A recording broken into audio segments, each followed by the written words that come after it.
ठीक है। टॉपिक है हमारा economic influence of European union. अगर हम यूरोपियन यूनियन की बात करते हैं तो यूरोपियन यूनियन एक बहुत ही पावरफुल ग्रुप है। अगर हम इसके मिलिट्री इन्फ्लुएंस की बात करते हैं तो मिलिट्री इन्फ्लुएंस भी इसका बहुत ज्यादा इफेक्टिव है। उसके बाद पॉलिटिकल इन्फ्लुएंस भी बहुत अच्छा है इसका। उसके बाद अगर इकोनॉमिक इन्फ्लुएंस है, क्योंकि इकोनॉमिक यूनियन जब यूरोपियन यूनियन जब बनी तो यूरोपियन यूनियन बनने के पीछे एक ही चीज थी, इकोनॉमी, कि इकोनॉमी को रिवाइव करना है। इकोनॉमी, क्योंकि वॉर से क्या होता है कि जो हमारी इकोनॉमी है, हर तरीके का जो सिस्टम है वो डिस्ट्रॉय हो जाता है। और उसी सिस्टम को रिवाइव करने के लिए, स्पेशली इकोनॉमी को रिवाइव करने के लिए ईयू की एस्टेब्लिशमेंट होती है। कल वाले टॉपिक में हमने पढ़ा था।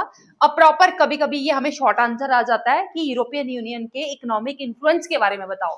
तो इकोनॉमिक इन्फ्लुएंस जो है, सबसे पहले अगर हम बात करें कि European union world second largest biggest economy है।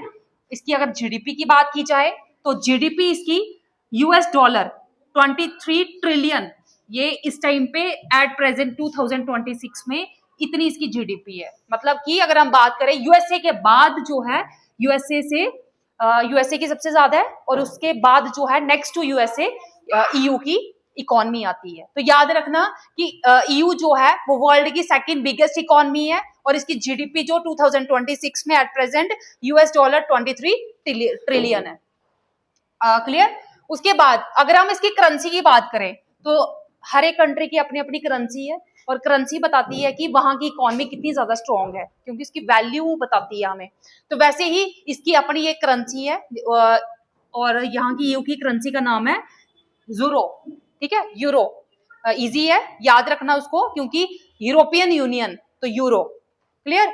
अब जो ये करेंसी है यूरो, ये आज के टाइम पे इतनी ज्यादा पावरफुल हो गई है कि एक can pose a threat to the dominance of the US dollar. सभी को पता है कि आज के टाइम पे जो डॉलर है वो सबसे पावरफुल करेंसी है, लेकिन ये एक इतनी पावरफुल करेंसी बन चुकी है कि ये एक आने वाले टाइम पे, मतलब ये बिल्कुल यहां से ही क्वेश्चन फ्रेम भी होके भी आता है कि कैसे जो यूरो है at present can pose a threat to the dominance of US dollar, क्योंकि उसकी जो वैल्यू है वो डॉलर के बाद आती है।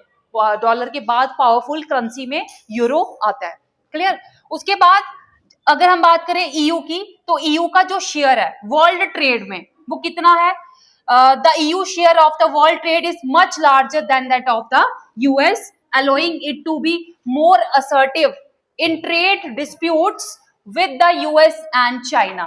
तो वर्ल्ड के ट्रेड की जब बात होती है तो ईयू का जो शेयर है वो यूएसए से भी ज्यादा है।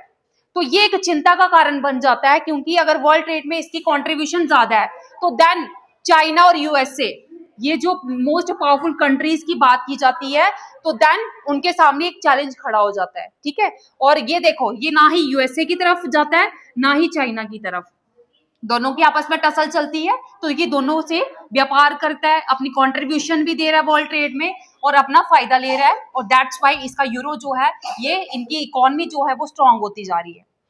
तो it has an economic influence over it's closest neighbours. अब इसके साथ साथ जो यूरोपियन यूनियन है उसका बहुत ही ज्यादा इन्फ्लुएंस आ जाता है अपने जो भी क्लोजेस्ट नेबर्स है, जैसे कि एशिया और अफ्रीका। तो यहाँ पे भी बहुत बड़ा एक इकोनॉमिक इन्फ्लुएंस है किसका? यूरोपियन यूनियन का। उसके बाद नेक्स्ट ये आ जाता है कि it also functions as an important block. ये एक इंपॉर्टेंट ब्लॉक की तरह काम करता है European Union international economic organisation के साथ, जो कि वर्ल्ड ट्रेड ऑर्गेनाइजेशन है। क्लियर।